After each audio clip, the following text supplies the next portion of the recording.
God, this is an opportunity that I don't want to blow, because I want to reach this night, Laylat al-QADR, and maximize my worship. So the moral of the story is dua changes destiny. Everyone should memorize this story. Dua. You guys, I am so hyped for this video, and let me actually share a secret with you guys. I had already recorded this. I was like 20 something minutes in, but I got up, I deleted all of that footage because I didn't feel like I was presenting this in a way that you guys deserve. And I have my notes right in front of me, because this really might be, if there's any video that I tell you to share with your friends, with your family, if you have an ounce of love in your heart for anyone in your life and they're Muslim, this is the video to share with them, because what I'm inshallah going to share with you, it's not from me, it is from the love and mercy and generosity of our Rabb, and from the care and compassion of our Prophet sallallahu alaihi wasallam. I'm just structuring it in a way that I think is going to be very helpful. How do we maximize Laylat al-QADR? For those of you guys who are new here, welcome. My name is Hannah. I am a trauma coach. I am a PA who practices medicine, and this is my YouTube channel. It is about self-improvement, my self-improvement journey, and helping you guys along your God-conscious self-improvement journey. This is a video that I've been waiting to make, and I really hope that as many of you guys can possibly watch this before Laylat al-QADR, before the last 10 nights of Ramadan begin. And we're getting there soon, inshallah. So I'm just gonna jump right into it, inshallah. If you've been slacking this Ramadan, even if you have not met your Ramadan goals, you right now in this moment, I want you to renew your intention, and you say to yourself, by Allah, I am going to work hard these last 10 nights of Ramadan, because I want to reach this night, Laylat al-QADR, and maximize my worship, maximize my reward. And you're going to understand why that is so important now. And you need to stick to the end of the video, because at the end of the video, I'm going to share a very specific dua that when I say everyone, this is not my advice, this is the Prophet's advice. Everyone should memorize this dua and be reciting this dua. Let's start off with talking about what is Laylat al-QADR. What is this night? We hear it all the time. There's a surah about it. What's so special about this night? There are a few things that are incredibly special about Laylat al-QADR. First and foremost, the simple fact that this was the night where the Quran was first revealed to the Prophet ﷺ. While he was in Ghar Hira, the cave of Hira, by himself, Angel Jibreel presented him with the very first verses of our beloved book. It is the day where Allah subhanahu wa ta'ala, out of his abundant mercy and love towards us as mankind, to the ummah of the Prophet Muhammad sallallahu alaihi wasallam, opened up wahi, sent revelation, so that we would be able to benefit from its guidance even 1,000 years after the Prophet ﷺ is no longer with us. That in and of itself is an incredible virtue when you think about it. But the other thing is, Laylat al-QADR is also known or translated as the night of decree or the night of power, according to some scholars. And the reason being that, and this is according to Abdullah ibn Abbas radiallahu anhu, who was a cousin of the Prophet ﷺ, a Sahabi of the Prophet's time, and a scholar in his own right. He tells us that Laylat al-QADR is actually the night in which the destiny or the happenings, what is destined for the following year, is written. Did you hear me? This night is where Allah subhanahu wa ta'ala sets the decree for the following year. Let's talk about Qadr just a little bit. It can be a bit of a difficult concept sometimes for a lot of Muslims to get their head around. But there are actually multiple types of predestination. There is predestination that Allah subhanahu wa ta'ala writes when we are born. There is predestination that Allah subhanahu wa ta'ala writes at different points of our lives. And in this instance, Laylat al-QADR is one of those. The incredible thing is that, yes, while certain things are predestined for us, dua is one of those things that can change the destiny of a person. Laylat al-QADR is better than 1,000 months. This is according to Surah al-Qadr, which is one of the shorter surah in Juz Amma. Many of you guys probably have it memorized, but Laylat al-QADR khayran min alfi shahr. The night of decree is better than 1,000 months.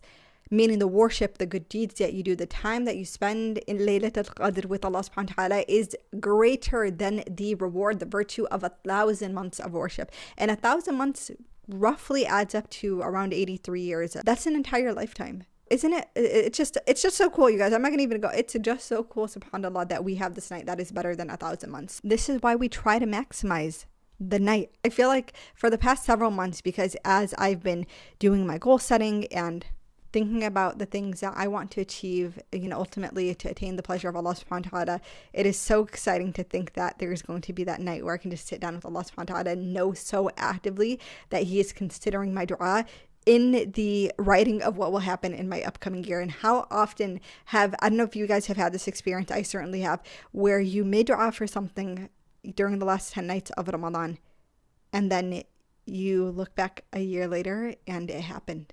With that being said, when is Laylat al-QADR? Laylat al-QADR takes place during the last 10 nights of Ramadan. We don't know exactly which night it is.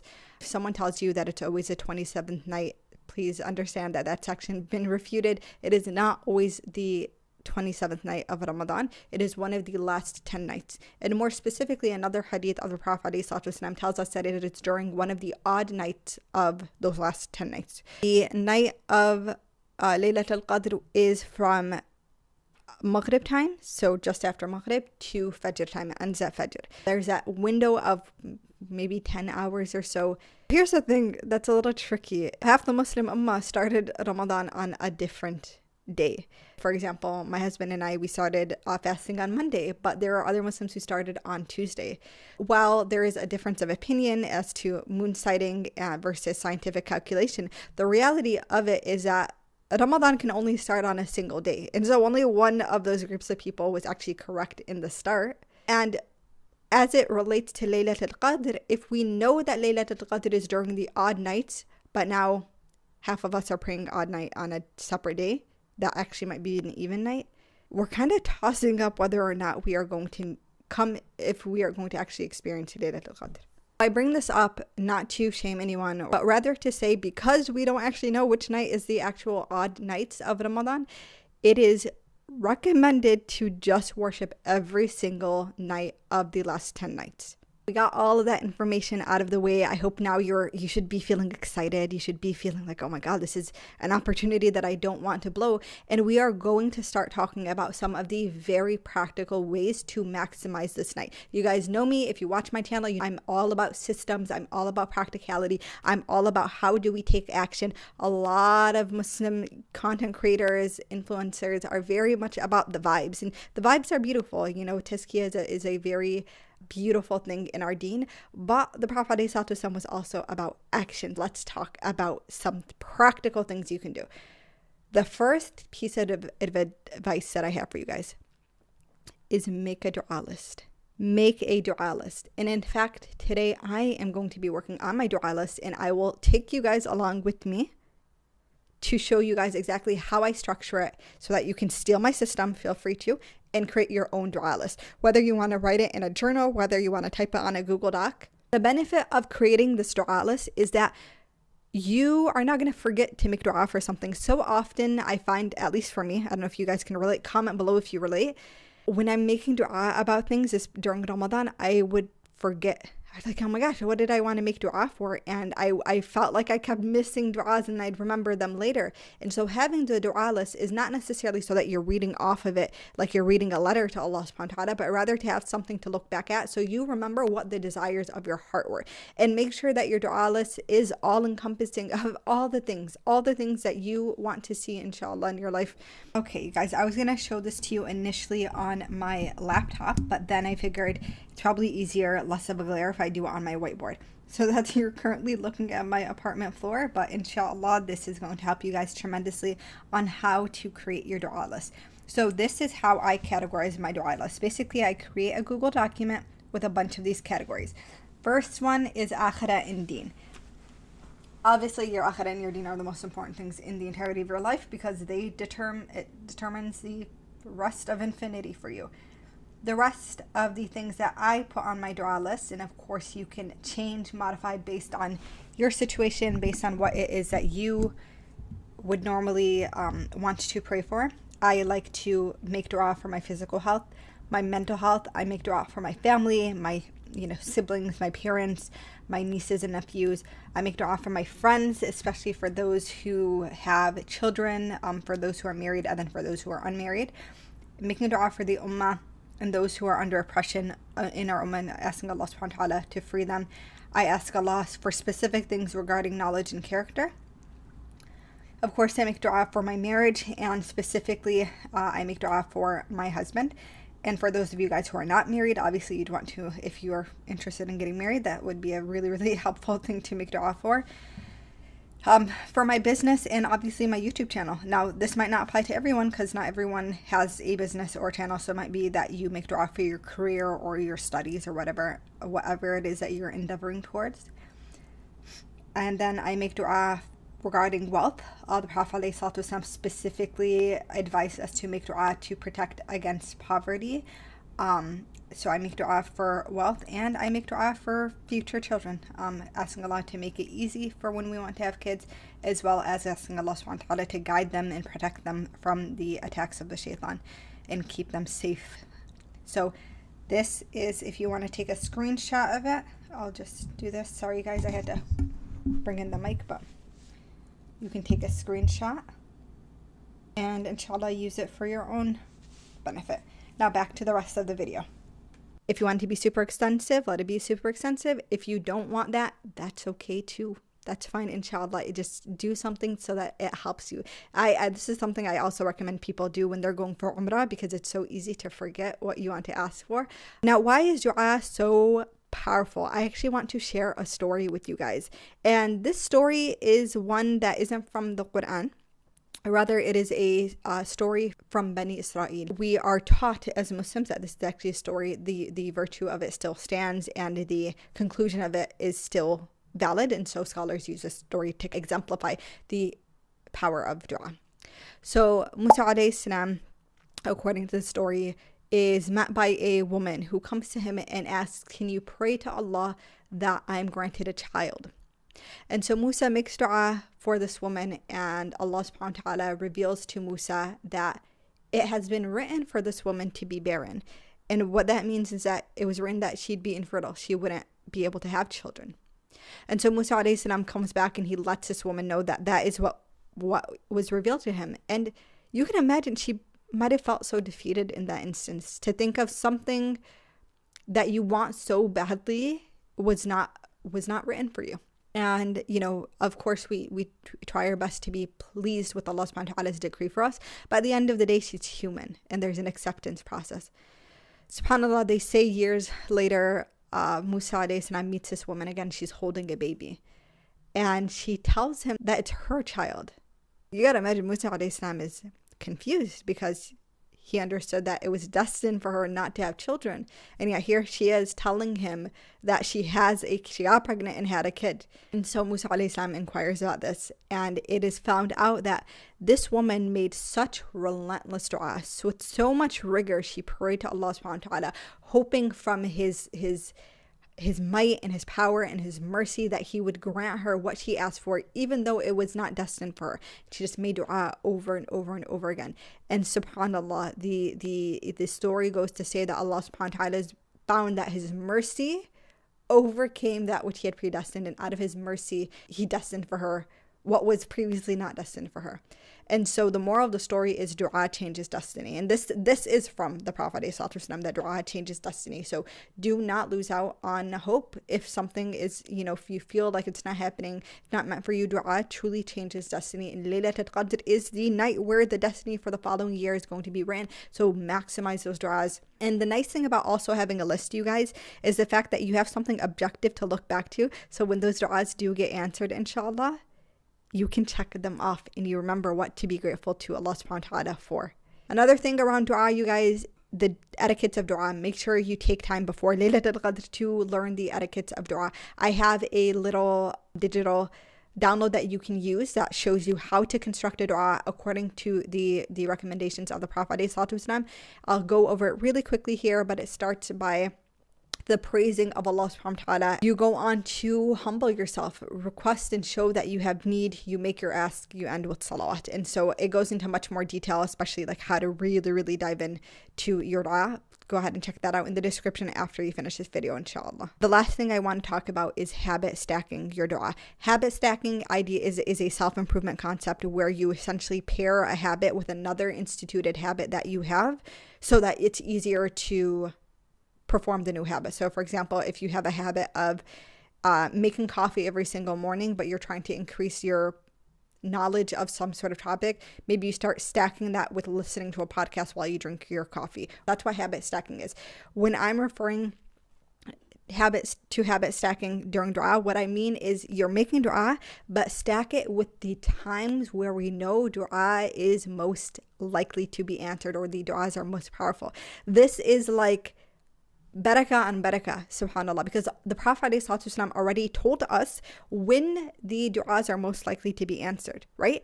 And then you have Laylatul al-QADR, where Allah subhanahu wa ta'ala is waiting for these du'as to consider them for our destiny in the next year. So when are these times during the night? The first time is during sujood. So you pray and focus on your du'as in sujood. Sujood is when you're closest to Allah subhanahu wa ta'ala. The other thing is tahajjud time. The last third of the night, Allah subhanahu wa ta'ala tells us that He asks, who is asking of my forgiveness so that I may forgive them? Who is asking of me so that I may grant their request? This, and inshallah, if I remember, I'll put the hadith qudsi in the description. It is super helpful during that last third of the night. That is the time when you are most likely to get those du'as answered. The scholars say that the du'a during tahajjud is like an arrow that does not miss its mark. And now we're stacking it with Laylatul al-QADR. It's insane. All right. Let's move on to the second part, which is Quran and Salah. The reason I'm focusing on Quran and Salah is because Salah is a beloved act of worship to Allah subhanahu wa ta'ala, and Ramadan is the month of the Quran. So if you are able to pray and you're able to hold and recite the Quran, make sure you are doing it. Think about it like this. If Laylatul al-QADR is better than 1,000 months, meaning the worship is also better than 1,000 months of worship, there are times where we've neglected the Quran in our lives. During this Ramadan, we might have neglected the Quran. There are times where we have prayed, or we missed Salah, or we didn't pray them well, we didn't have khushu', we forgot something without realizing. Worship on this night, if God accepts it and out of His mercy decides so, it could actually fill the gaps of what was missing from those other acts of worship in the past. So really take your time to worship Allah subhanahu wa ta'ala through the Quran, through your Salah, through extra prayers. Whether you're going to Taraweeh or you're praying at home, if you can go to the masjid for tahajjud time, do that. That's incredible, worshiping in the house of Allah subhanahu wa ta'ala. But also you can do it at home. If you're like, oh my God, Hannah, I can't wake up and like pray for an hour. I have work, I have this and that. Wake up 20 minutes before Fajr. Just 20 minutes before Fajr and pray tahajjud. Tahajjud is just a category of salah. You just pray 2 rakat at a time, just like you would for like a sunnah salah, and you make your dua doing it. There's no special surahs that you have to read. There's no special thing you have to say. You just intend it to be tahajjud, and it's considered tahajjud. Next, and the final tip that I have for you guys before I reveal to you guys the dua that everyone should memorize is give charity. So this is something that I've been doing for a few years now, where I'll split my charity up over the last 10 nights of Ramadan. The reason being is that I know that if the charity falls on that night, which is Laylatul al-QADR, the blessing of it is so incredible, and the reward of it, and inshallah, by God's mercy, the impact of it might even be more. There's a hadith where we were told that the Prophet ﷺ was more generous than the blowing wind during Ramadan, meaning he gave so freely. So take that into account when you're giving. Even if you don't feel like you have a lot to give, remember the Prophet ﷺ told us that charity does not decrease wealth. I promise you, when you give, Allah will bring it back to you guys. When you give, Allah will never let you make yourself poor trying to help other people, right? So trust in that. And if you think about it as a simple math equation, right? Let's say if you give a single dollar and it lands on Laylatul al-QADR, and Laylatul al-QADR is better than 1,000 months. 1,000, so 1 month is 30 days.